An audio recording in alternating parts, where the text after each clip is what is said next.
Greetings to my dear guests on this video. I wish you a pleasant viewing and look forward to your feedback in the comments. You never forget the moment your value is questioned, especially not in a room full of people you've led for over a decade. It's like a crack through glass, sudden, jarring, and impossible to ignore. It was a Thursday morning, the kind that used to hum with purpose. I'd been with Arcturus Industries for 12 years. As the logistics director, I'd built the infrastructure from scratch, integrating supply chain algorithms, restructuring warehouse operations, negotiating with manufacturers across time zones, and saving the company millions in fulfillment costs. 12 years of missed birthdays, rescheduled vacations, late-night crises, and emergency fixes from a laptop at the kitchen table.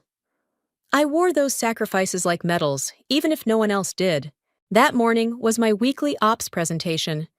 Just me, the executive team, and department heads. I had practiced the slides the night before, fine-tuned the numbers, color-coded the trend lines. It wasn't just data to me. It was the story of how we kept the machine running while others chased headlines. I was 3 slides from the end, showing how our predictive stocking model had reduced overages by 14% when the door creaked open. Ben Crane strolled in late, like a man who thought time waited for him. He didn't belong in a logistics review, not with that smug startup founder posture and designer sneakers. He didn't apologize, just sauntered to the back of the room, carrying a lukewarm latte like it was a trophy. He didn't introduce himself. He didn't need to. We all knew who he was.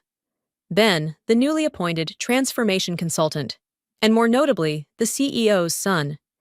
His only credential, as far as I could tell, was surviving 4 years at Wharton and being born to the right surname. The room shifted, not outwardly, but subtly. Postures tightened, expressions froze. Everyone saw what was coming, but hoped to pretend they didn't. I kept going. I adjusted a bar graph and moved to the next slide. "Sorry," Ben interrupted, his voice slicing through the room like a blade. "Quick question. What exactly is the ROI on maintaining a department that basically just moves boxes around?" The room froze. I stared at him, then at the others. A few blinked. No one spoke. Ben leaned back in his chair, sipping his latte. "Seems like a lot of dead weight to me. No offense." No offense. The 2-word insult dressed as politeness. My fingers clenched the clicker until the plastic groaned. Gary, my boss, stared down at his notebook, pretending to be deeply engrossed in a line that didn't exist. I looked around the room, people I'd collaborated with for years, people who had seen me pull our supply chain out of a pandemic tailspin, who had watched me cover gaps in vendor contracts at 2 a.m. when others had already clocked out. And yet now, silence. I said nothing. Not to Ben. Not to the cowards pretending not to see. I finished the last slides, voice steady even as rage seared my throat. I collected my papers slowly, deliberately, and walked out. Not to my office, not to HR. I went to the second-floor restroom, the one furthest from the executive suite. It was always empty this time of day. As the door closed behind me, the weight I'd carried since he walked in finally dropped. I locked the stall and sat down, not because I needed to, but because my knees were weak. My hands trembled. My breath hitched. It wasn't just the insult. It was the realization that the gears were already turning. This wasn't a spontaneous dig. This was a strategy. My elimination had begun. 12 years. I whispered it like a prayer. 12 years of triaging supplier breakdowns, rewriting disaster protocols, and mentoring every intern who couldn't tell a BOL from a PO. I had grown with this company, weathered 3 restructures, 2 recessions, and more than 1 night spent in a storage facility trying to fix a broken routing algorithm. I remembered the Christmas Eve I missed to prevent a catastrophic shipment failure, the night my son had a fever, and I still joined the emergency call about a warehouse breach, the mornings I arrived before sunrise, and the nights I left with janitors. And now, I was dead weight. I stared at myself in the mirror, makeup slightly smudged, jaw clenched. Tears threatened, but I didn't let them fall. Not yet. They'd underestimated the wrong woman. That was the moment I made my decision. I would leave, but not quietly, not empty-handed, and definitely not before turning everything they dismissed into something far, far more powerful. At exactly 1:17 p.m., an internal message pinged on my screen. No subject line, just a calendar invitation.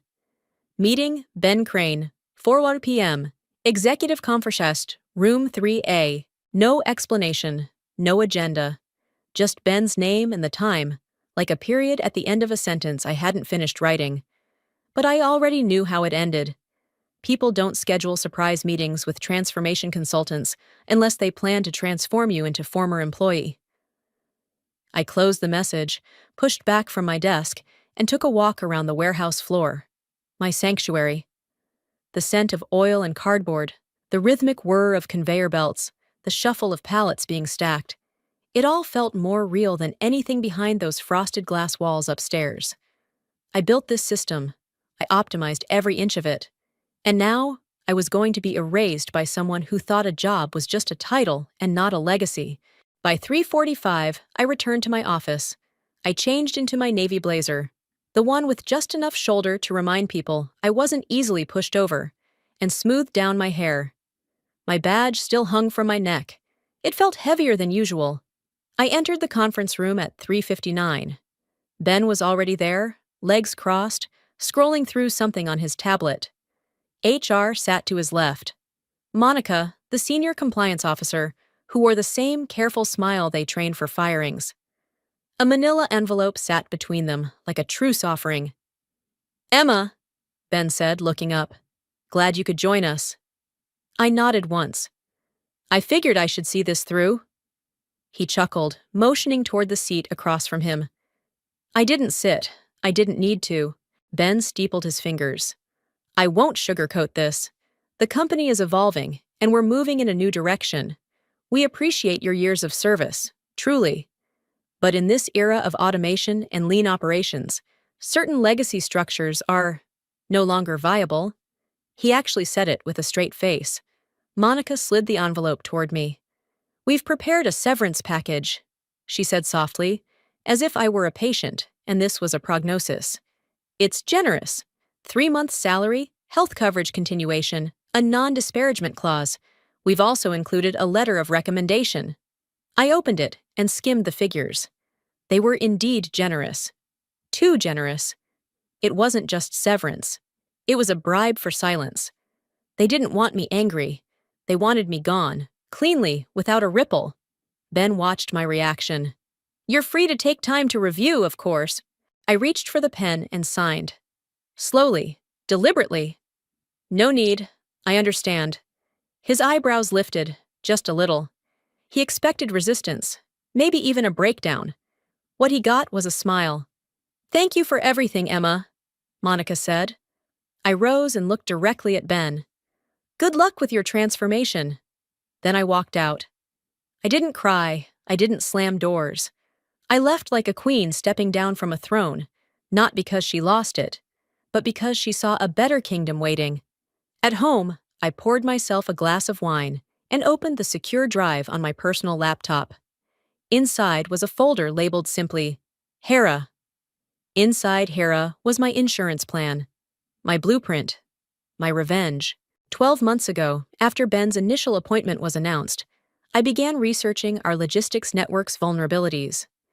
I noticed something odd: our dependency on a single mid-size supplier, Ridgepoint Systems. They handled 63% of our just-in-time component delivery.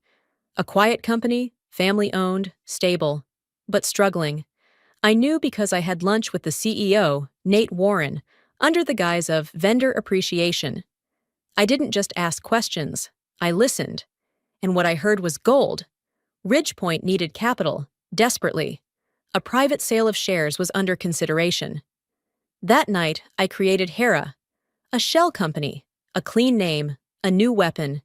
And now, with my severance, I had the funds to activate it. I clicked into the financial model and adjusted the figure.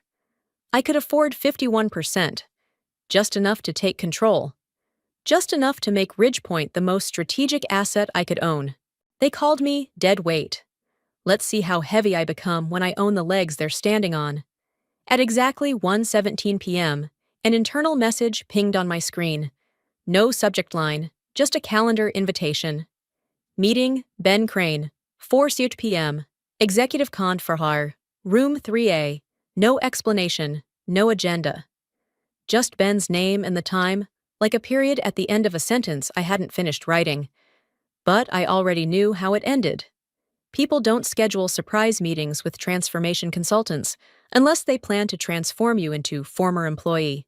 I closed the message, pushed back from my desk, and took a walk around the warehouse floor. My sanctuary. The scent of oil and cardboard, the rhythmic whir of conveyor belts, the shuffle of pallets being stacked. It all felt more real than anything behind those frosted glass walls upstairs. I built this system. I optimized every inch of it. And now, I was going to be erased by someone who thought a job was just a title and not a legacy. By 3:45, I returned to my office. I changed into my navy blazer, the one with just enough shoulder to remind people I wasn't easily pushed over, and smoothed down my hair. My badge still hung from my neck. It felt heavier than usual.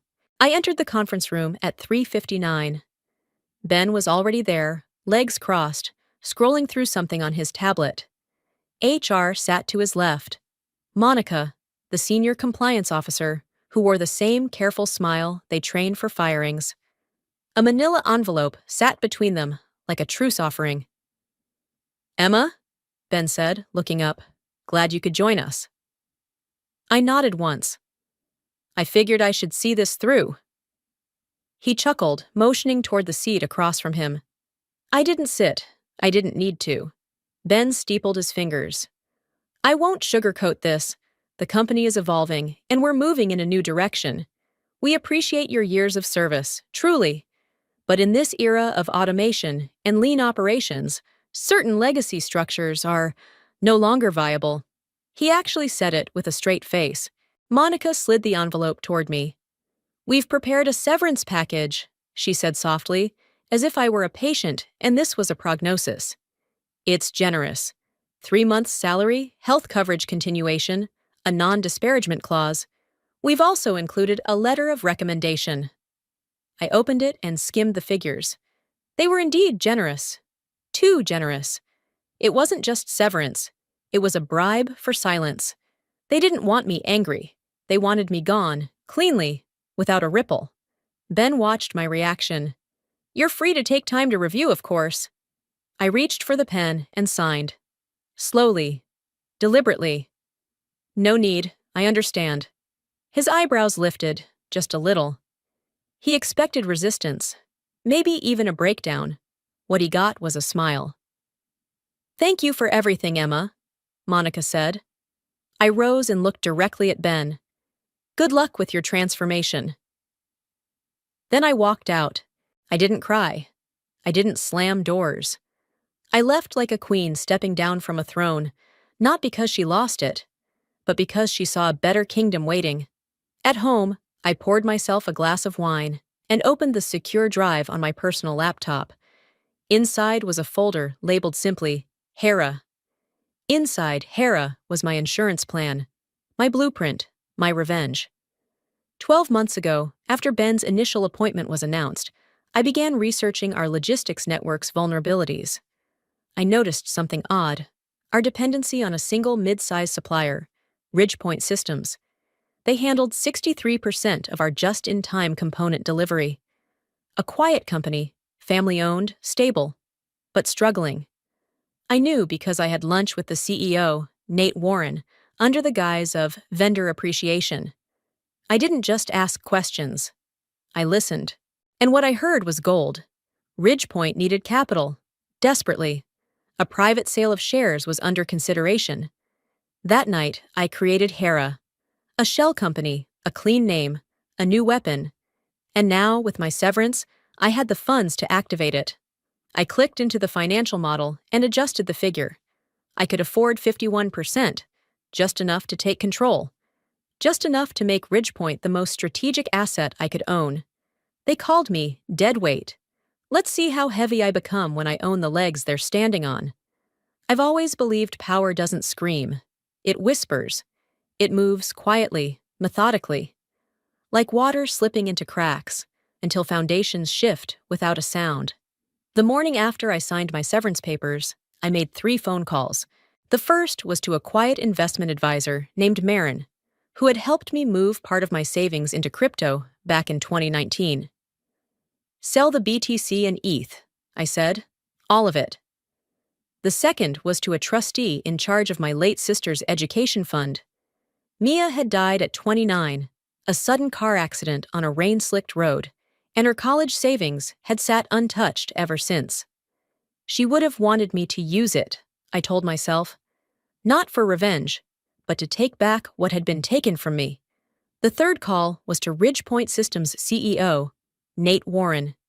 Nate, I said smoothly, I think we're in a position to help each other. Within 8 days, the deal was signed. Through a holding company I had quietly created months ago, Hera Group, I bought 51% of Ridgepoint, silent majority. No press release, no restructuring, no social media fluff. Just a contract, notarized and binding, making me the ultimate decision maker for the supplier that delivered over half of our Chorus Industries' core components. They never saw it coming. I didn't walk into Ridgepoint like a conqueror. I walked in like I'd always belonged. My name wasn't on the door, but my influence was now in every invoice, every shipping manifest, every revised vendor agreement. I sat down with Ridgepoint's operations chief and said 2 things. We're going to raise our prices. And we're going to shuffle our delivery schedule. It wasn't punitive. It wasn't even personal. It was policy. Arcturus got hit with an 18% increase across their regular orders, disguised neatly under the banner of post-COVID inflationary realignment. Every other client saw a modest 4 to 5%. Our Chorus, however, had always relied on priority slots, guaranteed overnight shipping, and flexibility. Those perks disappeared overnight. I downgraded them to Tier 2. It wasn't a punishment. It was a review, a policy review. We sent out the new agreement in a branded PDF. Corporate language, no trace of emotion. We thank you for your continued partnership, the last line read. On Monday, my phone rang 3 times before noon. First Gary, then Monica from HR. Then, finally, Ben. I let them go to voicemail. Let them sweat in that cold realization. Because now they weren't calling a disgruntled ex-director. They were begging for cooperation from the woman who held their supply chain in her hands. And I hadn't even started squeezing yet. It started with a message. Plain. Unassuming. Dinner, 8 p.m. at La Lune. It's time we met. V! I stared at it for a long time. The initial hung in my inbox like a ghost. Only one V made sense. Victoria Ryan, Ben's mother, the ex-wife of CEO Richard Crane, and a woman the company hadn't seen or spoken of since the divorce nearly 6 years ago.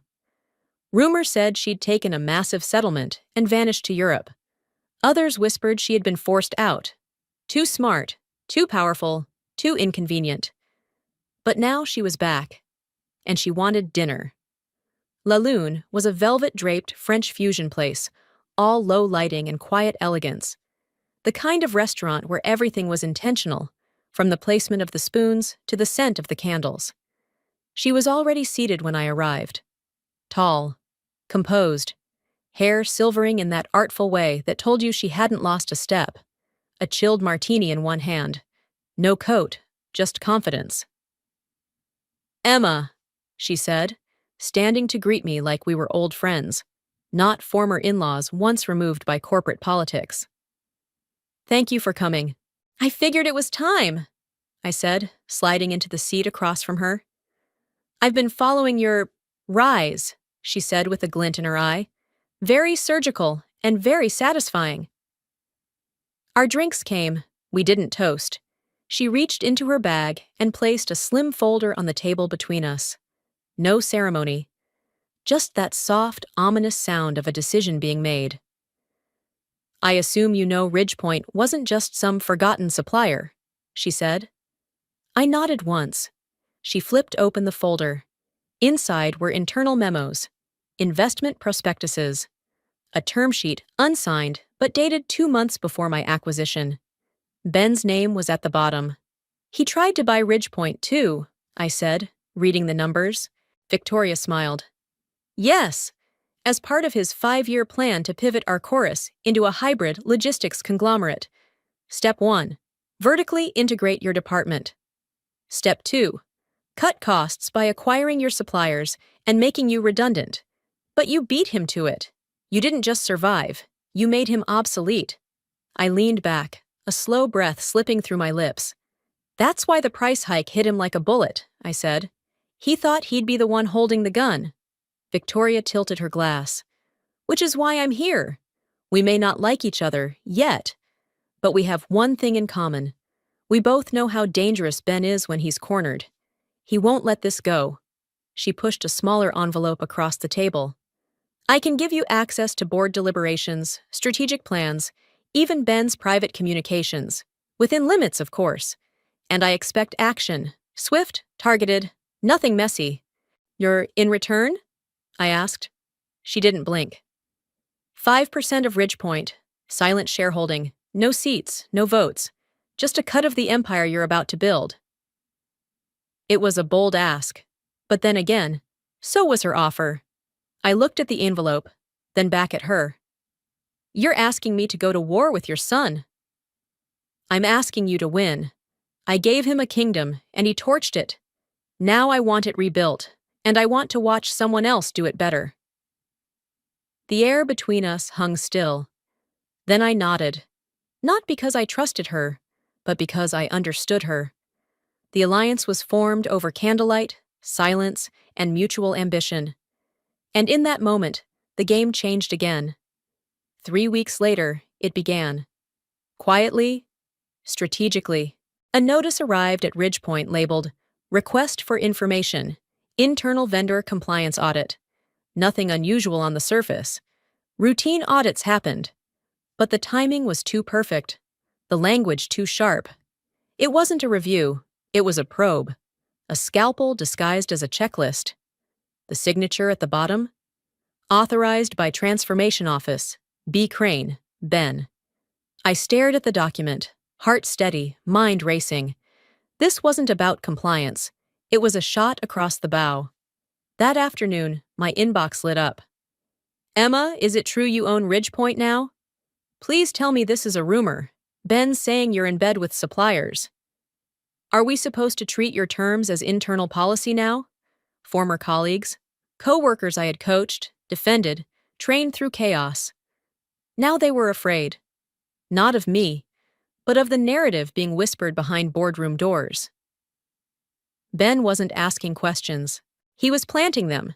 He was sowing fear, turning whispers into doubt, not with proof, but with just enough smoke to suggest fire. If people believed I'd manipulated a key supplier for personal revenge, everything I'd built, every ounce of credibility, could crumble. And that was his goal, to isolate me, to sever my loyalty from theirs. I called Victoria that night. He's smart, I admitted. He's not attacking my business. He's going after my integrity. She didn't disagree, but she didn't sound surprised either. Ben only understands 2 things, control and image. You've taken one, now you take the other. I paused. You want me to go public? She sipped her drink. No, you go personal, I blinked. What are you suggesting? A surgical strike, not on the company, on him. Humiliate him, Emma, not with numbers, with exposure. Strip away his illusion of competence. Make him look ridiculous, not ruthless. People forgive cruelty, but they never forgive a fool. It was brutal, but she was right. Ben had built a castle of influence, but it rested on ego and appearance. He was admired for his bravado, not his strategy. He bragged more than he delivered. His brand was charisma wrapped in buzzwords. Strip that away, and he was hollow. I have something, she said after a moment. A thread I never pulled. But it's time. I said nothing. I just listened. The war was no longer in spreadsheets and contracts. It was about perception. and it was time to make Ben Crane look like the boy playing dress-up that he truly was. Sometimes revenge doesn't come in thunderous strikes. Sometimes it slips in through the back door, in a tailored suit, with a handshake and a contract. His name was Mark Voller, CEO of Stratex Dynamics, our chorus's largest and most loyal client for 8 years. A no-nonsense industrialist known for his discretion and bottom-line loyalty. I remembered him from quarterly reviews and procurement dinners, always measured, never loud. But I also remembered the tension 2 years ago when Ben called him prehistoric in front of half the board. It had been meant as a joke, something about outdated procurement models and the need to disrupt fossil-age thinking. Mark hadn't laughed. He'd shaken Ben's hand coldly and cut the dinner short. The story never made it outside the circle, but I remembered the look on Mark's face. And now I had something to offer him. I requested a private meeting. No agenda, just a conversation. We met at a neutral location, a small hotel conference room in Midtown.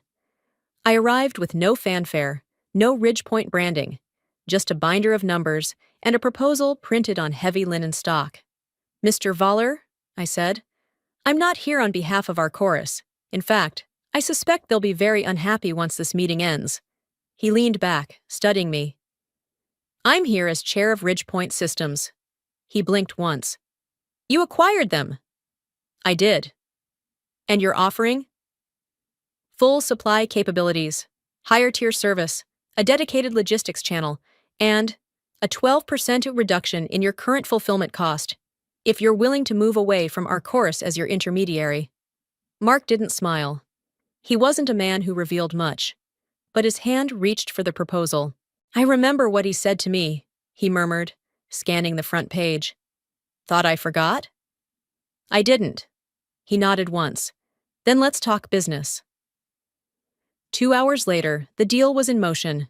No press releases, no email blasts, just contracts. Clean, quiet, binding. By Friday, Arcturus got the first hint of panic. An order canceled, another rerouted. Then silence from Stratex's procurement team. On Monday, it became official. Stratex Dynamics was withdrawing from their long-term contract and migrating to a diversified supplier partnership, a phrase that meant one thing to our chorus's leadership. Emma was bleeding them from the inside. Emails flew, emergency meetings were called, whispers turned to shouts. Ben's plan had counted on dominance, but I had given his prey a way out, and they took it. By Tuesday morning, the entire procurement wing was in crisis mode. Someone had slashed the net, and now the fish were swimming away. When cornered, some people negotiate. Others lash out. Ben chose the latter. 2 days after Stratex officially jumped ship, Ridgepoint's accounting team forwarded me a flagged alert. Our chorus had frozen all pending payments to us. 6 figures worth of fulfilled shipments, neatly marked as under audit. The audit, of course, didn't exist. There was no third-party firm, no forensic accounting. Just a bold-faced lie in a corporate memo signed again by Ben Crane. It was an attempt to strangle us. A chokehold by invoice. He was trying to send a message. Cut off Emma's cash flow, and she collapses. But what Ben didn't know, what he had never bothered to learn, was that Ridgepoint no longer ran through one pipeline. I had prepared for this. Weeks earlier, I had already diversified fulfillment through smaller, agile logistics startups that I vetted and softly acquired under Hera Group's umbrella. Companies that didn't trigger our chorus's red flag systems because they weren't Ridgepoint on paper. The shipments kept moving, inventory flowed, and Ridgepoint's partners never noticed a difference. The only disruption came from within Arcturus, whose supply chain had begun to wobble like a house stripped of its scaffolding. That same afternoon, I published an open letter, not hostile, not pointed, but precise. "To our valued partners," it began, posted on Ridgepoint's newly upgraded homepage and quietly circulated on LinkedIn. "We understand that the current market landscape is shifting rapidly, and many companies are facing internal challenges that can ripple outward. At Ridgepoint, We remain committed to transparency, reliability, and continuity, no matter the instability around us. I didn't name names. I didn't have to. The industry read between the lines, and they saw the fire burning beneath our chorus's polished floors. By Thursday, 2 new inquiries came in. Not from vendors, not from wholesalers, from enterprise clients. One was a former Arcturus prospect who had passed on them months ago due to lead time concerns. The other was a Tier 1 distributor who wrote bluntly, "We want to work with you directly, no intermediaries." My assistant flagged the emails with a note. "Looks like the letter hit its mark." It wasn't just about business anymore. It was about belief. And belief was shifting, to me, to Ridgepoint, to the woman Ben had called dead weight. He froze my payments, but now I was melting his foundation. And he didn't even know how deep the cracks were.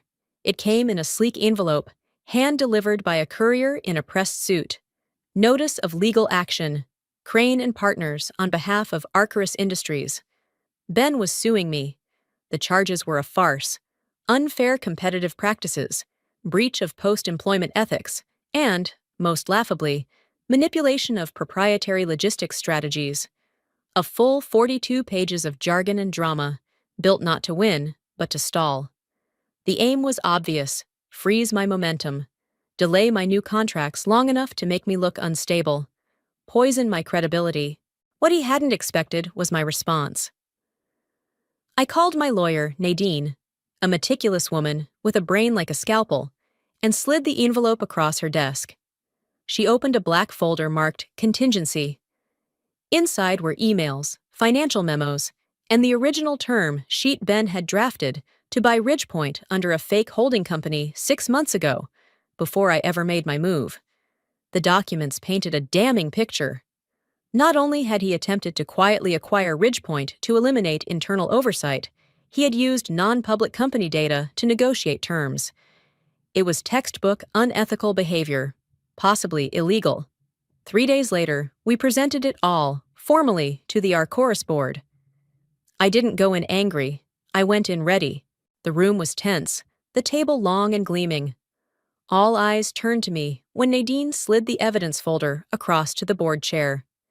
She explained everything, piece by piece, without embellishment. The silence was thunderous. Finally, Richard Crane, the CEO, Ben's father, cleared his throat. His jaw was tight, his hands folded. "Ben," he said slowly, "please leave the room." Ben stared at him, stunned. "What? You can't be serious." I said, "Leave." For a moment, I thought he might resist, but even he saw the shift in the air. He grabbed his folder, jaw clenched, and stalked out. The door clicked shut behind him like the final note of a song that had played too long. I turned to the board. "I'm not interested in dragging this through the courts," I said, "but I am interested in justice." I laid out my terms like a contract. Effective immediately, I want Ben Crane removed from any operational authority at Arcturus. And I want a formal severance of all business ties between Arcturus and Ridgepoint. The board murmured. One of them asked, "You're cutting us off?" "No," I said calmly. "You're cutting yourselves off from corruption." By the end of the session, the vote was in. Unanimous. Ben Crane was suspended pending internal review, and Ridgepoint was cleared to operate independently with no further contractual obligations to Arcturus. I walked out of that building taller than I'd ever felt before. Not because I'd won, but because I'd taken everything meant to destroy me and used it to dismantle the empire that tried to erase me. The headline hit every business blog by morning. Arcturus Transformation Officer Ben Crane steps down amid internal probe. Some called it a shakeup. Others speculated on scandal. Most cited creative differences, a phrase that dressed up failure like a silk tie over a bruise. For the first time in months, my name wasn't in the shadows of the news. It wasn't even in the news at all. It was just Ben. Alone. Exposed. Everyone expected me to be celebrating. But I wasn't. Because something didn't feel right. Victory should have tasted like champagne. But in my gut, there was only the metallic tang of unfinished business. I kept thinking about Victoria, about how she had handed me everything I needed, just when I needed it. The documents, the silence, the access, all of it too convenient. Then the message came. An encrypted voice recording, no caller ID. Emma, her voice purred, low and controlled. If you're hearing this, then the board has already made their decision. My heart slowed. I told you Ben was dangerous. And he is. But he was never the only one in the way. He was reckless, emotional. You were useful. She let the word hang like a noose. I needed someone with vision, someone hungry, someone who would build the next empire while I erased the old one. I stood motionless as her voice became a whisper. You didn't just cut off our chorus. You rewired the market. And you did it while they were too busy chasing their own shadows. Now, it's time for you to accept what you've really built. There was a pause. Check your inbox. Click. End of message. My phone buzzed again. An encrypted file, a notarized document, a revised shareholder agreement, my name, next to a new number, 63%. She had transferred the final shares. Quietly, legally, fully. I didn't just own Ridgepoint now. I was Ridgepoint. Victoria had vanished. No reply, no trace. Like smoke after a match goes cold. She had played Ben with power. She had played me with purpose. And now, with both her enemies gone, she had disappeared. Ridgepoint was no longer a name buried on the supplier list of a corporation. It was the logistics nerve center for 3 of the top 10 manufacturing giants in the country. What had once been a modest operation with decent contracts and aging systems was now pulsing with energy. Orders doubled, then tripled. We streamlined routes, overhauled infrastructure, and introduced predictive analytics that had tech consultants knocking on our door. The success was undeniable. But inside, I was still waiting to feel something. Victory, validation, catharsis. It never came.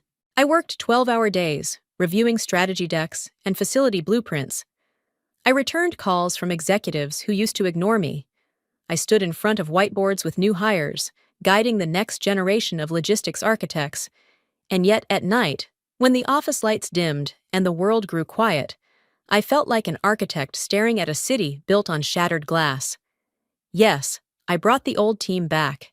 The analysts, the coordinators, even 2 warehouse managers who had texted their apologies after my firing. I didn't make them beg. I welcomed them back, not because I needed to prove a point, but because I needed people I could trust. But as I walked through the shiny new office Ridgepoint, now called home, the familiar hum of progress didn't warm me. It pressed on my chest. Because this wasn't a fairy tale. I hadn't slayed a dragon and walked into a sunrise. I had become the architect of an empire built on pain, precision, and power. A throne forged not from gold, but from steel and regret. That's when the letter arrived. It was late, past midnight, when my assistant slipped it onto my desk, murmuring that it had come by private courier. No return address. Inside was a single photograph and a short handwritten note.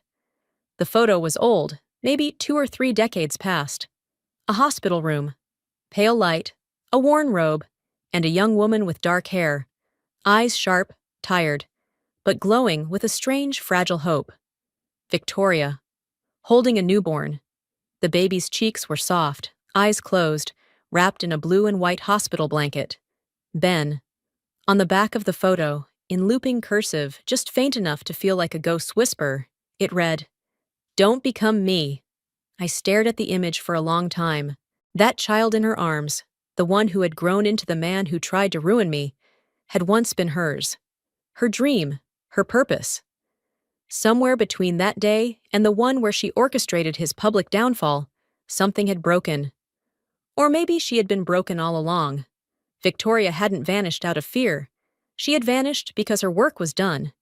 She had used me and Ben, and probably half a dozen other people, as instruments in a revenge symphony so subtle we didn't hear the crescendo until it was over. And yet, that photo, that message, it wasn't triumph she was passing on. It was a warning. I placed the picture on my desk. not out of sentimentality, but to remind me of the line I could still cross if I wasn't careful. 3 days later, I called an emergency meeting with Ridgepoint's senior leadership. They expected a numbers update or an acquisition announcement. What they got was something else entirely. I walked into the boardroom, the place that now truly belonged to me, not by inheritance, not by marriage, but by fire, and stood at the head of the table. The lights above were cool and bright. The walls held the quiet echo of a company reborn. "I know you've all worked harder than ever these past few months," I began. "And I know I've asked for more than what's fair." Chairs shifted, eyes lifted. "I also know we didn't get here by following tradition. We didn't inherit this. We built this." A few nods, a few expressions softening. "But let me be clear. I'm not here to be queen. I don't want thrones.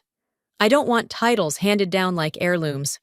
I paused, and for the first time since that day in the executive boardroom of our chorus, I let the fire in my voice rise. Not in anger, but in conviction.